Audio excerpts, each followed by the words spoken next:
Hello साथियों, कैसे हो आप सभी। मैं पंकज आप सभी का अपने यूट्यूब चैनल गौतमी शिक्षा पाठशाला पर स्वागत करता हूं। साथियों, आज की हमारी क्लास होने वाली है रेशियो और प्रपोर्शन, अनुपात और समानुपात पर। चैप्टर का नाम होने वाला है अनुपात समानुपात। यह चैप्टर दोस्तों इम्पोर्टेंट चैप्टर है। यह इसके सवाल SSC CGL, CHSL, MTS, GD, railway group D, NTPC 2025 में भी आए हैं। एक दो सवाल इसका आना ही आना है दोस्तों, इस पर अच्छे अच्छे सवाल भी बन जाते हैं। और जो हम सीरीज चला रहे हैं उसका नाम है मार्क्स बूस्टर सीरीज या स्कोर बूस्टर सीरीज। दोस्तों यह सीरीज आपकी स्कोर इंक्रीज करेगी जो भी आप प्रैक्टिस कर रहे हैं। इसमें हम चैप्टर वाइज प्रैक्टिस करा रहे हैं 20-20 क्वेश्चन की। दोस्तों शुरू करते हैं। पहला सवाल है, यदि a प्लस बी अनुपात b प्लस सी अनुपात c प्लस ए बराबर 6 अनुपात 7 अनुपात 8 तथा a प्लस बी प्लस सी 14 दे रखा है, तो c का मान क्या है।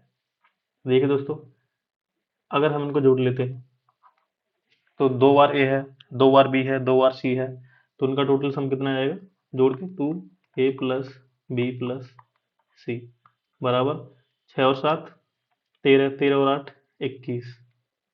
तो यहाँ से हम कह सकते हैं a प्लस बी प्लस सी बराबर कितना हो जाएगा दोस्तों, 2 इधर गुणा में है, बराबर से इधर बट्टे में आ जाएगा, तो 21/2। अब देखिए दोस्तों, क्या पूछ रहा है हमसे, सी का मान पूछ रहा है।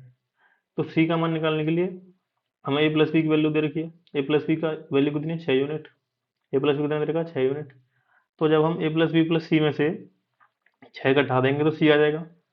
तो सी बराबर क्या आ जाएगा, 21/2 माइनस के 6। मतलब कि ए प्लस बी प्लस सी में से हमने 6 घटा दिया है, ए प्लस बी घटा दिया है, तो हमारे पास सी आ जाएगा। सी कितना आ जाएगा, सी बराबर 6 दूनी 12 और 21 में से 12 गए तो 9/2। तो हमसे 9/2 यूनिट हमारा आंसर आ चुका है। लेकिन ए प्लस बी प्लस सी कितना दे रखा है सवाल में, 14, और हमारा कितना आया था 21/2 यूनिट। तो हम कह सकते हैं 21/2 यूनिट 14 के बराबर है। तो 1 यूनिट कितने के बराबर हो जाएगा, यहाँ से 1 यूनिट बराबर हो जाएगा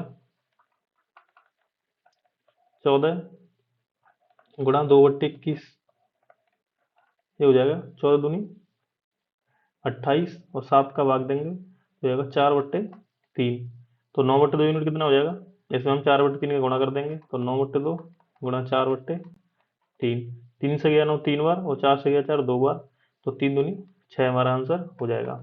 तो ऑप्शन नंबर है बिल्कुल ठीक है दोस्तों। दूसरा सवाल दोस्तों, तीन संख्याओं का योग 100 है। पहली संख्या दूसरी संख्या से अनुपात 4:9 है। दोस्तों तीन संख्या मान लेते हैं हम ए बी सी। तो पहली संख्या का दूसरी संख्या से अनुपात कितना दे रखा है, 4:9। और दूसरी संख्या का तीसरी संख्या से अनुपात कितना देखा है, 3:4। 3:4 दे रखा है।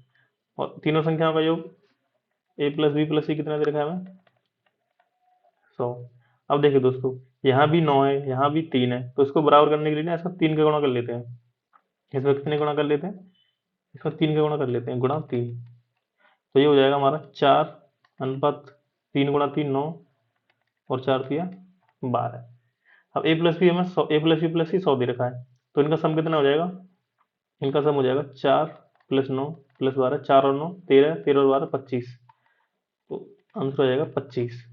और वैसे हमसे क्या पूछ रहा है, दूसरी संख्या 9 है, मतलब कि 3 का मल्टीपल 9 का मल्टीपल होनी चाहिए। 9 का मल्टीपल तो एक ही है इसमें, 36। तो 36 हो जाएगा, नहीं तो इनका सम कितना है 25, और 25 की वैल्यू सवाल में कितनी दे रखी है, 100। तो कितने गुना दे रखी है, 4 गुना। तो 9 हुई, 9 कितना हो जाएगा, 4 गुना, तो 9×4 = 36 हमारा आंसर हो जाएगा। क्वेश्चन नंबर 3 दोस्तों, यदि ए अनुपात बी प्लस सी इतने दे रखा है, सी अनुपात ए प्लस सी 5:7 दे रखा है, तो बी अनुपात सी प्लस सी दे रखा है। देखिए दोस्तों, यहाँ भी ए बी सी 3 है, यहाँ भी ए बी सी 3 है, इनके अनुपात अलग अलग दे रखे हैं। लेकिन दोस्तों एक चीज देखो, इनका सम तो दोनों कंडीशंस में सेम होगा ना। ए प्लस बी प्लस सी इसमें देखो, ए प्लस बी प्लस सी इसमें करूँ तो सम तो इनका सेम आना चाहिए, जोड़ तो इनका सेम आना चाहिए। यहाँ जोड़ कितना है, 1 और 3, यहाँ कितना है जोड़ 4, और यहाँ कितना है, यहाँ है 5 और 7 12। तो इसको भी 12 बनाने के लिए इसमें 3 से गुणा करना पड़ेगा कि नहीं, तो 3 से गुणा कर लेते हैं। ए अनुपात बी प्लस सी कितना हो जाएगा, 3:9। और ऐसे ही दूसरा क्या दे रखा है हमें, सी अनुपात ए प्लस बी कितना दे रखा है, 5:7। अब दोस्तों 3 और 9 12 और 5 और 7 12, अब इनका सम 12 12 हो गया, तो अब ये बराबर हो गए। तो अब देखिए दोस्तों यहाँ से हम कंपेयर कर सकते हैं, ए किसके बराबर देखा 3 के और सी 5 के, तो ए कितना हो गया 3, सी कितना हो गया 5, यहाँ से बी निकाल लेंगे, बी कितना हो जाएगा, ए और बी कितने हैं, ए और बी की वैल्यू दे रखी है हमें 7, तो ए की कितनी है 3, तो बी की कितनी हो जाएगी वैल्यू, बी की 4 हो जाएगी। तो यहाँ पे ए बी सी की वैल्यू हमने निकाल ली है, क्या पूछ रहा है, बी अनुपात सी प्लस ए, तो बी कितना है हमारा 4, सी प्लस ए कितना हो जाएगा 3 प्लस 5, तो हो जाएगा 4:8 बराबर 1:2। ऑप्शन नंबर सी हमारा बिल्कुल सही है। 14 सवाल दोस्तों, यदि 750 रुपए को 3 भागों एक्स वाई और जेड में इस प्रकार विभाजित किया जाता है कि x-5 अनुपात y-10 अनुपात z-15, 5:4:3 है, तो क्रमशः एक्स वाई और जेड का हिस्सा ज्ञात कीजिए। दोस्तों x plus Y plus Z कितना दे रखा है हमें सवाल में, x plus Y plus z दे रखा है हमें 750। और दोस्तों अगर हम ऑप्शनों को देखते हैं, ये पूछे हुए सवाल हैं दोस्तों, जो प्रीवियस ईयर में पूछे गए, मैंने सिर्फ वही सवाल करा रहा हूँ इसमें, जो कि इंपॉर्टेंट सवाल है। अगर आपको ये सवाल और इनके तरीके अच्छे लगे हैं तो दोस्तों वीडियो को लाइक कर दें, चैनल को सब्सक्राइब कर लें और अपने दोस्तों तक इसको शेयर कर दें। तो देखिए दोस्तों x plus Y plus Z कितना है 750। अगर हम ऑप्शन ए देखें, क्या 750 बैठ रहा है 50, ये 750 नहीं बैठ रहा दोस्तों, क्योंकि ये तो 250 और 150 400 और 600, ऑप्शन ए नहीं है। ऑप्शन बी 305 और 195 कितने हो गए 500 और 250 750, तो ये हो सकता है। इसको देखते हैं, 10 और 70 80, 80 और 40 120, ये भी नहीं होगा। 40 और 80 तो 20 बनेगा इनका, तो ये भी नहीं होगा। दोस्तों ऑप्शन नंबर बी बिल्कुल ठीक है, ये हमने ऑप्शन से कर लिया, लेकिन अगर हमें ये बिल्कुल तरीके से करना है तो उससे भी कर लेते हैं। तो X plus Y plus Z 750 दे रखा है, तो एक्स में से 5 घटाएं और वाई में से 10 घटाएं और जेड में से 15 घटाएं, तो इनका अनुपात कितना आया था 5:4:3। इसका मतलब 5 10 और 15 हमने 30 घटा दिया, तो इसमें से हमने टोटल 30 घटा दिया, तो हम कह सकते हैं कि यहाँ से 5 प्लस 4 प्लस 3 और कितना हो जाएगा 750 माइनस के 30, तो 5 और 4 9 और 3 12, तो 12 यूनिट किसके बराबर हो जाएगी, 750 में 30 गया तो 720। एक यूनिट कितने के बराबर हो जाएगी दोस्तों, 12×6 = 72, 60 के बराबर हो जाएगी, एक यूनिट 60 के बराबर हो गई। तो एक्स कैसे कितना हो जाएगा, 5 की वैल्यू कितनी हो जाएगी दोस्तों, 5 की वैल्यू हो जाएगी फिर एक यूनिट कितने बराबर, तो 5 यूनिट 5 हो जाएगी 300 के बराबर, 5 संगे 30 300 के बराबर। तो दोस्तों x माइनस 5 बराबर कितना हो जाएगा 300, तो x बराबर कितना हो जाएगा हमारा 305, एक ही ऑप्शन में था बिल्कुल 305, तो हमारा बी ऑप्शन बिल्कुल ठीक है। 5वां सवाल दोस्तों, 3 मित्र ए बी और सी 5525 को आपस में इस प्रकार बांटते हैं, यदि ए बी सी की प्राप्त राशियों में से क्रमशः 50 और 75 निकाल दिया जाए तो उनका अनुपात कितने हो जाता है। सी को प्रारंभ में कितनी राशि प्राप्त हुई, तो सी की प्रारंभ में कितनी राशि थी वह पूछ रहा है, तो हमें दे रखा है ए प्लस बी प्लस सी कितना है 5525, इनकी राशियों में से 50 घटा दें, तो एक ही में से हमने 50 घटा दिया, a-50 अनुपात b-100 अनुपात c-75, तो इनका अनुपात कितना दे रखा है दोस्तों 11 अनुपात 18 अनुपात 24, ये इनका अनुपात दे रखा है दोस्तों। तो अगर हम इन तीनों को जोड़ लेते हैं तो ये कितना हो जाएगा a plus B plus C minus के 50 और 100 150, 150 और 75 225, तो माइनस के 225 बराबर 11 प्लस 18 प्लस 24, तो ये कितना हो जाएगा 11 और 18 24, 8 4 12 और एक 13, एक 3 हासिल एक, ये हो जाएगा 2 और एक 3 और 2 5, ये हो गया 53। कितना हो गया दोस्तों 53 हो गया हमारा। अब ए प्लस बी प्लस सी कितना है हमारा, सवाल में ए प्लस बी प्लस सी है 5525, तो 5525 में से हमने 225 घटा दिए, तो ये 53 यूनिट के बराबर आ गया। तो 5525 में 225 आएंगे तो कितने बचेंगे, 25 से 25 गए, 55 में से 2 गए तो 53, तो 5300 की वैल्यू कितनी है 53 यूनिट। तो यहाँ से हम कह सकते हैं एक यूनिट किसके बराबर है, एक यूनिट बराबर है 100 के, एक यूनिट 100 रुपए के बराबर है। जब 1 यूनिट 100 रुपए के बराबर है तो हमसे क्या पूछ रहा है, सी को प्रारंभ में कितनी राशि मिली। तो 1 यूनिट 100 के बराबर है, तो सी माइनस 75 किसके बराबर दे रखा है हमें, 24 के। किसके बराबर देखा, 24 की दोस्तों। तो 24 की वैल्यू कितनी हो जाएगी, यहाँ से हम निकाल लेते हैं। 24 की वैल्यू हो जाएगी, 24 यूनिट की 2400 रुपये। तो 2400 रुपये, इसका मतलब सी माइनस 75 बराबर 2400 रुपये। तो सी बराबर हो जाएगा 2475। तो यही हमारा आंसर हो जाएगा, ऑप्शन नंबर भी बिल्कुल ठीक है। सवाल नंबर 6 दोस्तों, एक बैग में 25 पैसे, 10 पैसे और 5 पैसे के सिक्के 1:2:3 के अनुपात में है।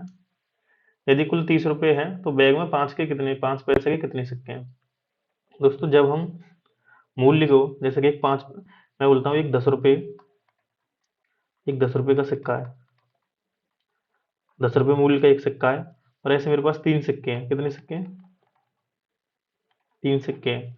तो कितने रुपए बनेंगे, 30 रुपए बनेंगे। मतलब कि जो 10 रुपए मूल्य का सिक्का है और कितने सिक्के हैं उनका गुणा कर देते हैं तो हमारे पास टोटल वैल्यू निकल जाती है कि कितने सिक्के हैं, कितने रुपए हैं, रुपए में बन जाते हैं दोस्तों। तो इसी तरह से इसको हम सॉल्व करेंगे।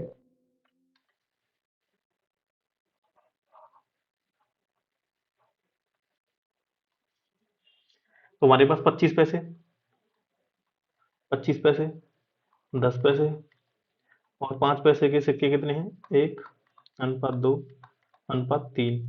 और टोटल कितने रुपए बना रहे हैं, पास 30 रुपए बनने हैं। मतलब कि 3000 पैसे हमारे पास बन रहे हैं। जब 25 पैसे का एक सिक्का कितने रुपए बनाएगा, ये बनाएगा 25 पैसे। कितने बनाएगा, 25 पैसे। और 10 प्लस, इनको जोड़ देते हैं दोस्तों। तो 10 पैसे के दो सिक्के कितने बनाएंगे, 20 पैसे। और 5 पैसे के 3 सिक्के कितने बनाएंगे, 15 पैसे। इनको जोड़ लेते हैं तो कितनी, इनकी वैल्यू कितनी हो जाएगी हमारी, 3000 पैसे। तो 25 और 20 45, 25 और 20 45, 45 और 15 60। तो 60 यूनिट की वैल्यू कितनी है, 60 यूनिट की वैल्यू दे रखी है हमारे में 3000 पैसे। तो 1 यूनिट कितने के बराबर हो जाएगा, 60 का भाग देंगे तो हो जाएगा 50 पैसे। 1 यूनिट हो गया 50 पैसे। तो 5 पैसे के कितने सिक्के हमारे पास, 3। तो 3 की वैल्यू कितनी हो जाएगी, 3 × 50 बराबर 150। हमारे पास 150 सिक्के हैं। बी नंबर हमारा ऑप्शन भी बिल्कुल ठीक है। 7वां सवाल दोस्तों, दो स्थानों के बीच रेल किराया, बस किराया और हवाई किराया दोस्तों कौन से हैं, रेल का, बस का और प्लेन का। रेल का, बस का और प्लेन का दोस्तों 5:8:12 के अनुपात में है। इनका किराया कितना है, 5:8:12। और इनके यात्रियों की यात्रा करने वालों की संख्या का अनुपात रखा है 3:4:5। दोस्तों इनके किराया और इनके कितने यात्री हैं, उनको गुणा करेंगे तो टोटल हमारे पास रेवेन्यू निकल जाएगा, जो कुल किराया है वो निकल जाएगा। तो 5×3 = 15 प्लस इनका गुणा कर दिया हमने, 8×3 = 24। इनको जोड़ लेंगे तो 12×5 = 60। तो जोड़ लेंगे तो किसके बराबर आ जाएगा ये हमारी, 107 कितने रुपए के बराबर आ जाएगा, जो कि सवाल में दे रखा है इनका सम। तो 15 और 24 और 60। तो 5 और 4 8 चक, 8 चक दोस्तों 32 होते हैं, 24 नहीं होते। यहाँ पे गलती हुई थी, इसको सही कर लेते हैं। 8 चक 32, तो हो जाएंगे 15 और 32 दोस्तों 47, 47 और 60 हो जाएंगे 107। तो 107 की वैल्यू हो जाएगी 107, 1 2 3।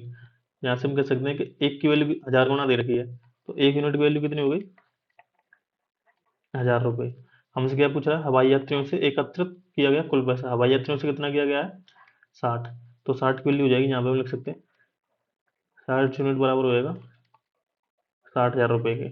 ऑप्शन नंबर भी बिल्कुल ठीक है। क्वेश्चन नंबर दोस्तों 8, एक डिब्बे में 6:7:8 के 3 अलग अलग प्रकार के पुराने सिक्के हैं। पुराने सिक्कों का मूल्य क्रमशः कितना है, 1 रुपए के सिक्के हैं, 5 रुपए के सिक्के हैं, 10 रुपए के सिक्के हैं। उनका अनुपात कितना देगा, 6:7:8। गुणा कर लेंगे तो सम निकल आएगा, ये कितना आ जाएगा, 6×7=35 और 80। कितने यूनिट आ जाएगा दोस्तों इनका सम। और इनका सम कितना दे रखा है सवाल में, 847। तो 847 के बराबर रख देंगे। अब 6 और 35 कितने होंगे दोस्तों, 41। 41 और 80 121। तो 121 यूनिट कितने बराबर हो जाएगा हमारा? 847। कितने गुना है? 7 गुना, क्योंकि 21 सत्ते 147 और 7 एकम 7 में हासिल एक जोड़ेंगे तो 847 कितना दे रखा? 7 गुना। तो 1 यूनिट की वैल्यू कितनी है? 7। क्या पूछ रहा है? 10 रुपए मूल्य के सिक्के कितने हैं? 8। तो 8 की वैल्यू कितनी हो जाएगी? गुणा 7 कर देंगे, 56। ऑप्शन सी बिल्कुल सही है।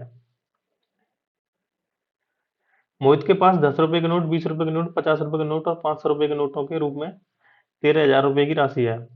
तो मोहित के पास एक तो 10 रुपए के नोट है, यहाँ पे लिख लेता हूँ। 10 रुपए के हैं, 20 रुपए के हैं, 50 रुपए और 500 रुपए। इस इन मतलब इन मूल्यों के नोटों के उसके पास सिक्के हैं या रुपए हैं, नोट है। तो उनका अनुपात अनुपात नहीं दे रखा, टोटल 13,000 रुपए दे रखे।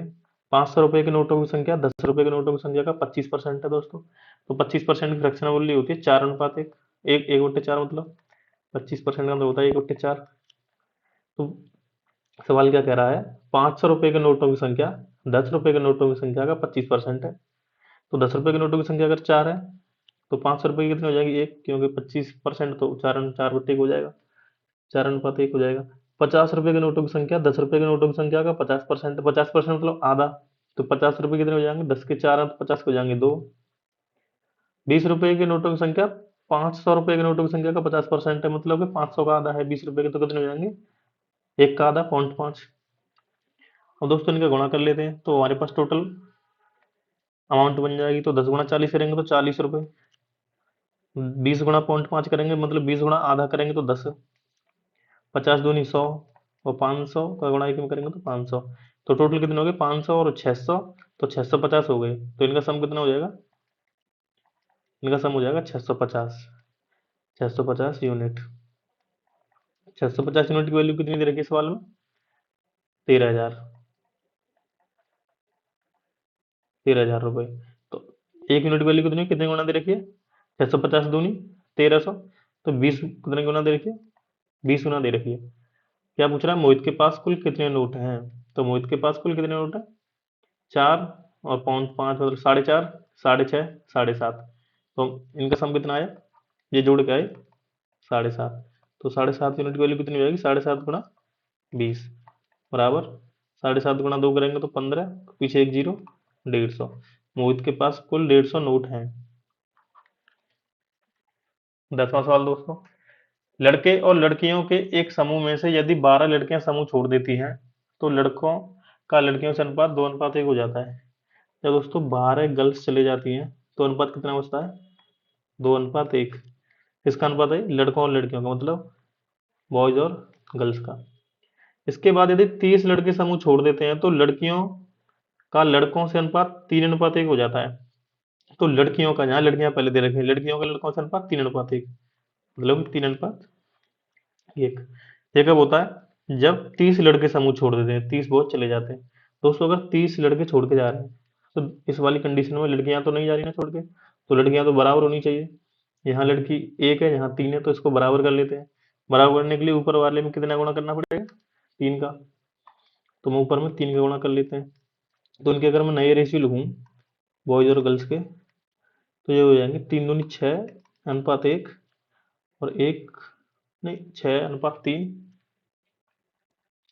6:3 और 1:3 दोस्तों। तो यहाँ भी गर्ल्स 3 है, यहाँ भी गर्ल्स 3 है। तो बॉयज कितने कम हो गए? 5। 5 की वैल्यू सवाल में कितनी है? 30, क्योंकि 30 बॉयज छोड़ के चले जाते हैं, 30 बॉयज समूह छोड़ के चले जाते हैं। 5 की वैल्यू कितनी है? 30। कितने गुना है? 6 गुना। अब हमसे क्या करा है कि समूह में लड़के और लड़कियों की प्रारंभिक संख्या ज्ञात करो। तो एक की वैल्यू कितनी है? 6, मतलब 6 गुना है। तो बॉयज कितने हो जाएंगे? बॉयज हो जाएंगे आपके 36, क्योंकि 6 की वैल्यू कितनी हो जाएगी? 6 की वैल्यू गुणा 6 कर देंगे तो हो जाएगी 36, और 3 की गुणा 6 करेंगे तो 6 18 है।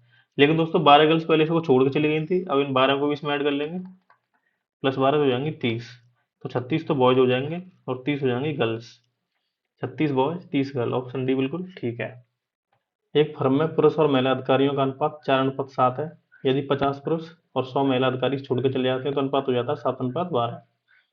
दोस्तों सवाल क्या कह रहा है? हम इसको क्रॉस प्रोडक्ट से करेंगे। क्रॉस प्रोडक्ट होता है एक मेथड, तो पहले अनुपात कितना था, पुरुष मतलब मेल और फीमेल अधिकारियों का 4:7। अब कितना हो गया दोस्तों घटकर, मतलब 50 छोड़ के चले गए और 100 महिला अधिकारी छोड़ के चलेंगे, तो नया अनुपात हो गया हमारा 7:12। तो 7:12 कब हो गया, जब 50 यहाँ से छोड़ के चले गए और 100 यहाँ से छोड़ के चले गए। दोस्तों फिर इस मेथड में हम करते क्या है कि 4 का गुणा करेंगे 12 में और 7 का गुणा करेंगे 7 में, तो 7 49 और 12 48। तो 49 में से हम 48 घटाएंगे, यहाँ पे आएगा 1। कितना आया 1, इनका डिफरेंस ले लिया गुणा में। अब क्या करेंगे, अब इन दोनों का गुणा करेंगे और इनका डिफरेंस ले लेंगे, क्योंकि साइन यहाँ पे सेम है। अगर साइन डिफरेंस होते तो साइन अगर डिफरेंट होते तो जुड़ जाते, साइन सेम है इसलिए इनको हम डिफरेंस ले लेंगे। तो ये हो जाएगी 700 और 12×5 = 600, तो इनका डिफरेंस कितना आया 100। तो डिफरेंस आया 100, 700 माइनस के 600 बराबर 100। तो यहाँ से हम कह सकते हैं दोस्तों एक यूनिट की वैल्यू किसके बराबर है, 100 के बराबर है। तो 4 यूनिट की वैल्यू कितनी हो जाएगी दोस्तों, 400। हमसे क्या पूछा था, मेल अधिकारी पुरुष अधिकारी कितने हो जाएंगे 400, ऑप्शन नंबर डी। बाकी अगर आपको बेसिक से करना है तो कैसे करेंगे, पहले 4:7 थे मतलब 4x बट्टे 7x, इसमें से हमने 50 घटा दिए, इसमें से हमने 100 घटा दिए, तो नया अनुपात कितना हो गया 7/12।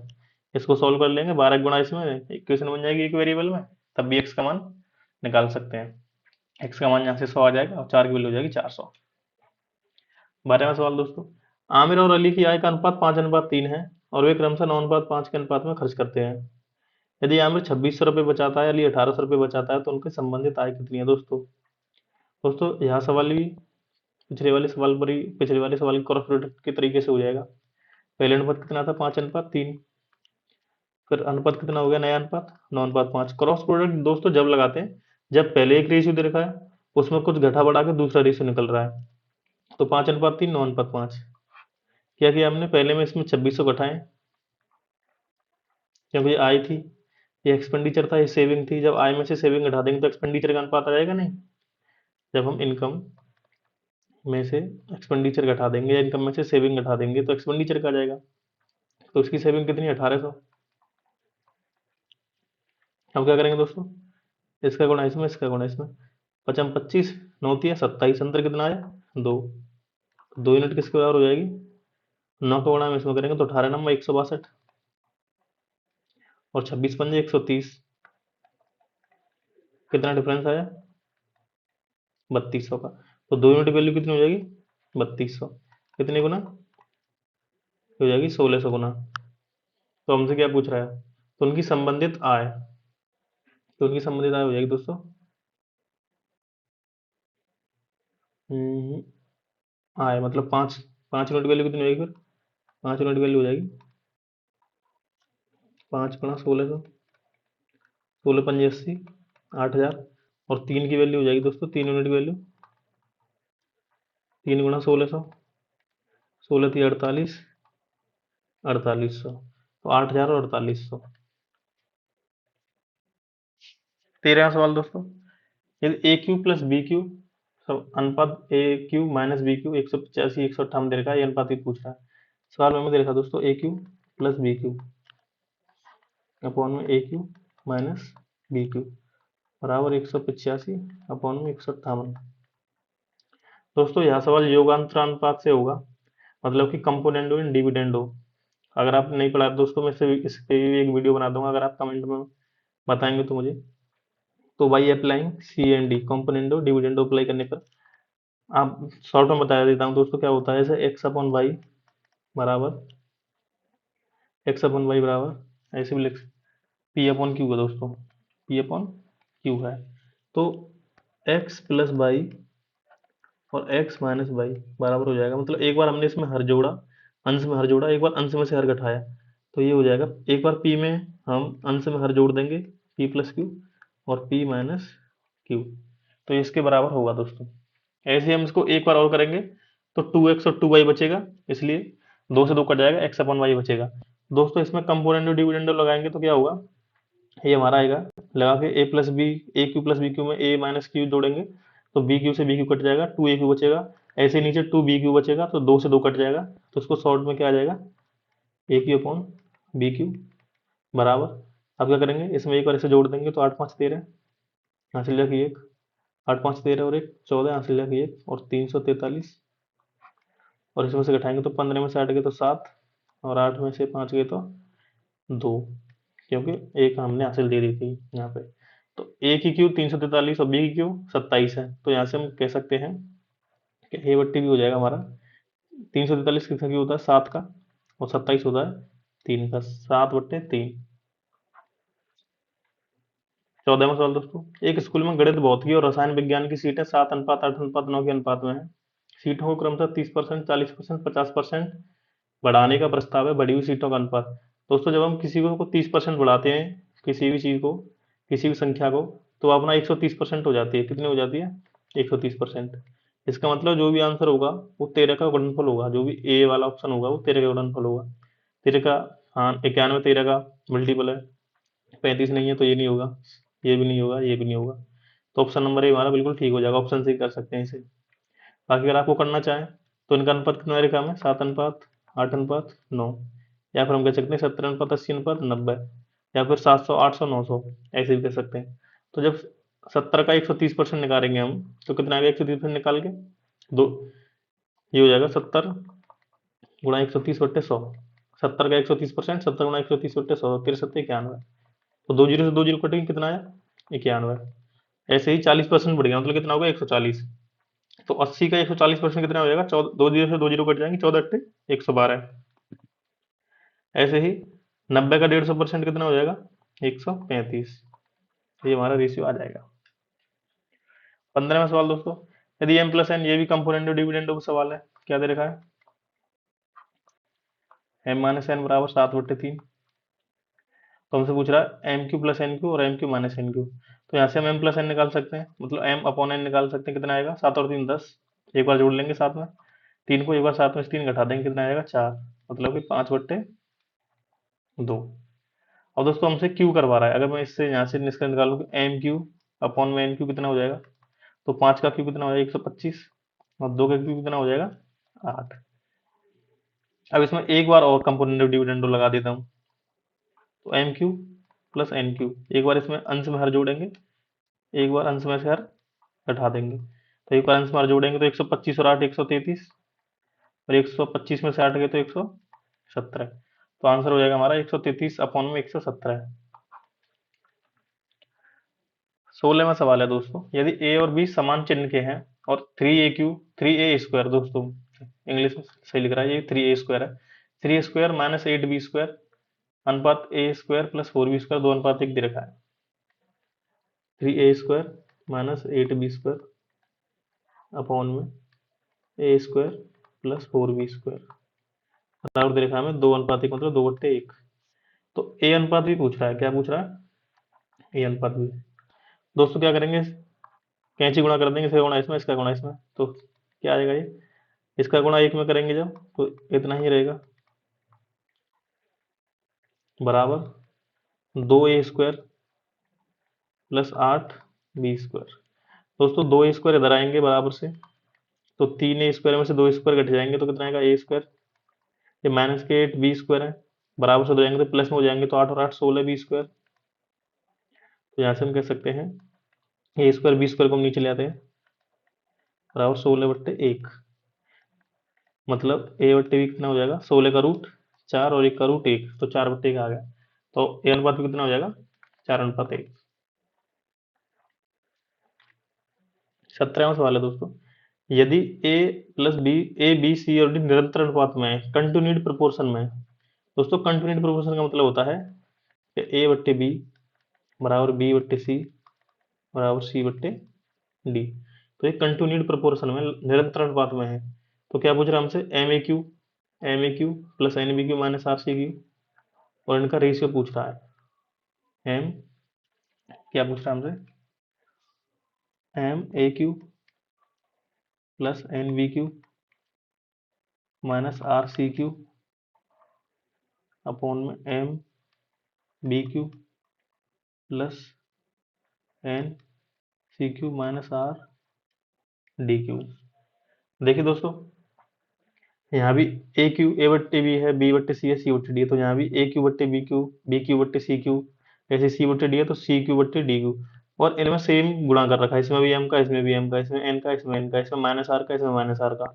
दोस्तों जब इनमें गुणा सेम कर रखा हो तो इनका अनुपात भी कितना हो जाएगा, ए क्यू अनुपात बी क्यू हो जाएगा इनको सॉल्व करने पे, क्योंकि m से m कट जाएगा, n से n कट जाएगा, r से r कट जाएगा, ऐसे डायरेक्ट नहीं कटेगा लेकिन कट जाता है, उसको मैं आपको बेसिक से ही बताऊंगा अभी से। मैं इसे डायरेक्ट, आपको ये ध्यान रखना है कि जब इनमें सेम संख्या गुणा हो रहा हो, यहाँ भी 15 का, यहाँ भी 15 का, यहाँ 17 का, यहाँ 17 का, यहाँ 18 का, यहाँ 18 का, तो ये आपस में कट जाएगा। रेशियो क्या आएगा, रेशियो यही आ जाएगा जो क्यू है, तो क्यू में हम इसको ये भी लिख सकते हैं बी क्यू अनुपात सी क्यू, और सी क्यू अनुपात डी क्यू। तो दोस्तों इसको सोल्व करके ये आ जाएगा, लेकिन ऐसा ऑप्शन में कुछ है ही नहीं, दे नहीं रखा। तो दोस्तों दे नहीं रखा तो हम इसको और सॉल्व कर लेते हैं। आपको बता दूं, बेसिक से ही हो जाएगा। बेसिक से अगर मैं आपको बताऊं, ए बट्टे बी, अगर इनको के बराबर रख लेते हैं हम, के बराबर, तो यहाँ से हम क्या कह सकते हैं, ए बराबर कितना हो जाएगा बी के, क्योंकि बी का गुणा के में हो जाएगा, और बी बराबर क्या हो जाएगा सी के, और सी बराबर डी के। ठीक है दोस्तों, तो यहाँ अगर हम ए क्यू की जगह बी के रखूंगा, अगर यहाँ पे रख ही देता हूँ, चलो मैं एम, ये हो जाएगा ए क्यू की जगह हम बी के क्यू रख रहे हैं, तो हो जाएगा B Q K Q plus N, B की जगह हमने सी के रख दिया, C Q K Q minus minus are, C की जगह हमने रख दिया डी के, मतलब सी क्यू मतलब D Q K Q, upon में हो जाएगा दोस्तों M B Q plus N C Q minus R D Q. और दोस्तों देखो ऊपर भी के क्यू तीनों में के क्यू, तो अगर हम ऊपर से के क्यू कॉमन ले लेते हैं, हमने के क्यू कॉमन ले लिया, तो इधर क्या बचेगा दोस्तों, के क्यू कॉमन लेने के बाद M B Q N C Q minus R D Q, तो इससे कट जाएगा, एक हो जाएगा। अगर लिख भी देता हूँ दोस्तों, तो जैसे हम इसमें के क्यू कॉमन लेंगे तो कितना हो जाएगा एम बी क्यू, इसमें से के कॉमन लेंगे तो N C Q minus R D Q, upon में इसको नीचे लिख देते हैं M B Q plus N C Q minus R D Q. दोस्तों तो ये तो दोस्तों सेम है, तो इससे कट जाएगा, कितना बचेगा हमारा के क्यू। तो के क्यू क्या था, के क्यू तो दोस्तों a Q upon B Q था, इसको हम के क्यू तो लिख सकते हैं, के क्यू, इससे अगर हमने के बराबर माना तो के क्यू तो आ गया ये। तो मैं वही कह रहा था दोस्तों कि अगर इनका अनुपात ऐसे दे रखा है, मतलब ऊपर भी सेम गुणा, इधर भी सेम इधर भी सेम, तो रेशियो में फर्क नहीं पड़ेगा, अगर यहाँ क्यू कर दिया तो ये भी क्यू हो जाएगा। और दोस्तों हमारा आंसर क्या हुआ, तो आंसर आया हमारा के क्यू। तो के क्यू दोस्तों हम यहाँ से समझते हैं कि ए बराबर कितना है बी के, तो बी की जगह हम क्या रख सकते हैं, सी के रख सकते हैं कि नहीं, तो ये कितना हो जाएगा सी के स्क्वायर, क्योंकि बी की जगह सी के रखूंगा और फिर के का गुणा करूंगा तो सी के स्क्वायर, और सी की जगह डी रखूंगा, मतलब सी की जगह क्या रखूंगा डी के, तो हो जाएगा डी के क्यू। मतलब कि मैं कह सकता हूँ एक इसके बराबर हो गया, ये हो गया आपके डी के क्यू के बराबर, ए बराबर डी के क्यू। तो के क्यू कितना हो जाएगा ए बट्टे डी बराबर के क्यू, तो के क्यू कितना आ गया हमारा ए बट्टे डी, तो ए बट्टे डी हमारा ऑप्शन नंबर बी बिल्कुल सही है। तो के क्यू कितना हो जाएगा हमारा ए बट्टे डी। क्वेश्चन नंबर दोस्तों 18, 23, 39, 32, 56 में प्रत्येक से x को घटाया जाता है तो संख्या समानुपात में हो जाती है, तो x+4 और 3x+1 के बीच मध्य अनुपाती क्या होगा। अब देखिए दोस्तों 23, 39, 32, 56, मतलब सवाल क्या कह रहा है कि अगर हम 23 में से भी x घटा दें और बट्टे 39 में से भी x घटा दें, तो 23 बट्टे 39 में अगर दोनों में से x घटा दें तो ये संख्या समानुपात में हो जाएंगी किसके, कि हम 32 में से भी x घटा दें और 56 में से भी x घटा दें। दोस्तों एक इक्वेशन बन जाएगी, इसका गुणा इसमें करेंगे, इसका गुणा इसमें, और इसको सॉल्व कर लेंगे, लेकिन ये लंबा मेथड पड़ जाएगा दोस्तों, इसकी मैं शॉर्ट ट्रिक आपको बताता हूँ। हम क्या करेंगे, संख्या तरीके हमारी 23, 39, 32 और 56, तो हम दोस्तों इसी कैलकुलेशन को अलग तरीके से करेंगे, होनी यही कैलकुलेशन है लेकिन इसको अलग तरीके से करेंगे। तो 23 और 39 का डिफरेंस कितना है दोस्तों 16, 32 और 56 का कितना है 24, और फिर इनका भी डिफरेंस ले लेंगे, इनका डिफरेंस कितना है 8। अब देखिए दोस्तों हम क्या करेंगे, इस 16 का गुणा करेंगे हम 32 में, क्या कर रहे हैं हम 16 गुणा 32, और 24 का गुणा करेंगे, इस 24 का गुणा करेंगे हम पहली वाली संख्या 23 में, मतलब 16 गुणा इस वाली संख्या में और 24 का गुणा 23 में। 24 का गुणा किसमें करेंगे हम? 23 में। 24 गुणा 23, तो 16 गुणा 32 करेंगे तो कितना आएगा दोस्तों? 16 गुणा 16 करेंगे तो 256, 256 का गुणा 2 512, ये हो गया 512। और ये कितना आएगा? 23 चक 92 की 2 हासिल जाके 9, और 23 दूनी 46, 46 और 9 55, कितना है? 552। और दोस्तों हम क्या करेंगे, इन दोनों का डिफरेंस ले लेंगे। 552 में से 504, 552 में से 512 जाएंगे तो कितने बचेंगे? 52 में से 12 गए तो 40, कितना अंतर आया? 40। मतलब हम क्या कर रहे हैं दोस्तों, पहले इनका अंतर ले लिया, फिर इनका अंतर ले लिया, फिर इनका अंतर 8 आ गया। 16 का गुणा इसमें किया, 24 का गुणा इसमें किया, अंतर ले लिया। अंतर कितना है इसका? 40। तो 8 यूनिट वैल्यू कितनी हो गई? 40। एक यूनिट वैल्यू कितनी हो जाएगी? 5। तो वो संख्या कौन सी हमारी? संख्या हमारी 5 है। आंसर आ गया हमारा 5। जो संख्या कौन सी हमारी? 5 है। तो कौन सी संख्या जोड़ी जाए या घटाई जाए? तो 5, 5 घटाई जाएगी दोस्तों। अगर इस सवाल जोड़ने पे ही बनता तब भी हम ऐसे ही करते। तो आंसर कितना गया हमारा? 5 हो गया, कि 5 वो संख्या है। हमसे क्या पूछ रहा है? x plus 4। तो 5 एक्स बराबर कितना आ गया? 5। अब पूछ रहा है एक्स प्लस 4 और 3x प्लस 1 का मध्य अनुपात। तो x प्लस 4 और 3x प्लस 1, तो x प्लस 4 किसके बराबर हो जाएगी? 5 और 4 9, और ये हो जाएगी 5 3 15 1 16। तो इनका मध्य अनुपात कितना होगा? √9 गुणा 16। √16 का 4 और 3 का 9, तो 12 है। तो हमारा आंसर हो जाएगा 12 है। मध्य अनुपात दोस्तों आप निकालना जानते होंगे। मध्य अनुपात क्या होता है? मध्य अनुपात ही होता है, वैसे मैं आपको बोल सकता हूँ b बराबर रूट ए सी, ऐसे बोल कर सकते हो आप।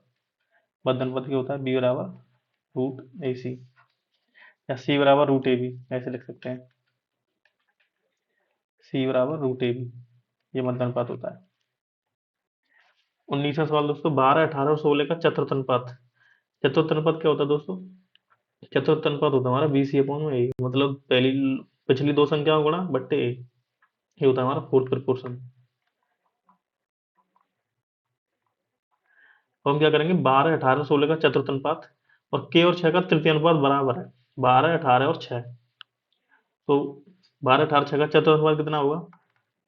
18 गुणा 6 बट्टे 12, किसके बराबर दे रखा है? के और 6 के तृतीय अनुपात के। तृतीय अनुपात क्या होता है? तृतीय अनुपात होता है दोस्तों बी स्क्वायर अपॉन में ए, ये होता है थर्ड प्रोपोर्शन। तो ये कितना हो जाएगा? बी स्क्वायर मतलब 6 का स्क्वायर, 36 बट्टे के का मान पूछ रहा है दोस्तों। तो 6 से गया ये कितने? 2 बार, 2 से गया ये 9 बार, 9 से गया ये 4 बार, तो के बराबर कितना हो जाएगा हमारा? 4। आज की वीडियो का दोस्तों लास्ट सवाल है, 20वां सवाल। यदि x by Q minus one के रूप में बदलता है, मतलब x वेरी करता है बाई क्यू माइनस वन, तो x डायरेक्टली प्रोपोर्शनल टू है बाई क्यू माइनस वन के। तो दोस्तों डायरेक्टली प्रोपोर्शनल मतलब समानुपाती है, मतलब अनुक्रमानुपाती है, तो इसको चिन्ह हटाने के लिए आपको पता होगा कांस्टेंट लगाते हैं। तो कांस्टेंट लगाएंगे, कांस्टेंट हमने मान लिया के, तो कितना हो जाएगा? By Q minus one. ये दोस्तों में दे रखा है। अब क्या कह रहा है, जब बाई बराबर 2 है तो एक्स बराबर कितनी है? एक्स बराबर 3 है। तो एक्स ज्ञात करें जब बाई बराबर 4 हो। दोस्तों हम इसको और सिंप्लीफाइड वे में ऐसे मतलब इसको आसान करने के लिए लिख सकते हैं कि जब हम x1 बराबर के तो दोनों कांस्टेंट है तो कांस्टेंट ही रहेगा दोनों चीजों के लिए, तो हो जाएगा बाई वन का क्यूब माइनस वन। ऐसे x2 बराबर क्या हो जाएगा? के बाई टू का क्यूब, बाई टू का क्यूब माइनस वन। दोस्तों इसको ऐसे भी कर सकते हैं कि पहले के का मान निकालें फिर रखें, नहीं तो हम इसको ऐसे कर लेते हैं, इसका भाग इसमें दे देंगे, इसका भाग इसमें दे देंगे, तो के से के कट जाएगा। तो क्या बचेगा? सिर्फ बाई क्यू माइनस वन और by two Q minus one. अब दोस्तों हम वैल्यू रख लेते हैं। सवाल क्या कर रहा है, जब बाई बराबर 2 है तो एक्स बराबर कितना है? 3। तो हम एक्स की जगह हम 3 रखेंगे, x1 की जगह 3 रखेंगे। यहाँ पे मैं लिख देता हूँ x1 3, बाई वन 2, यहाँ पे x2 हमसे पूछ रहा है और बाई टू दे रखा है हमें 4। दोस्तों x1 बराबर 3 बट्टे x2 कितना है? x2 में निकालना है। अब क्या हो जाएगा? बाई वन कितना है? बाई वन 2, 2 का क्यूब 8, तो 8 माइनस 1 बट्टे 4 का क्यूब 16 माइनस 1, तो कितना हो गया? 7। 4 का क्यूब दोस्तों 16 नहीं होता, 4 का क्यूब होता है 64, तो हो जाएगा 64 माइनस 1, तो होगा 7/63 और 1/9। तो 3/x बराबर कितना आ गया, 1/9। यहाँ से हम कह सकते हैं x बराबर कितना आ गया, 9 तिया 27। ऑप्शन नंबर डी हमारा बिल्कुल ठीक है। तो दोस्तों आज की वीडियो में हमने 20 सवाल बिल्कुल बेहतरीन तरीके से बिल्कुल एग्जाम ओरिएंटेड अप्रोच से सॉल्व कर लिए हैं। अगर आपको वीडियो अच्छी लगी तो वीडियो को लाइक करें, चैनल को सब्सक्राइब कर लें और अपने दोस्तों तक इस वीडियो को शेयर कर दें।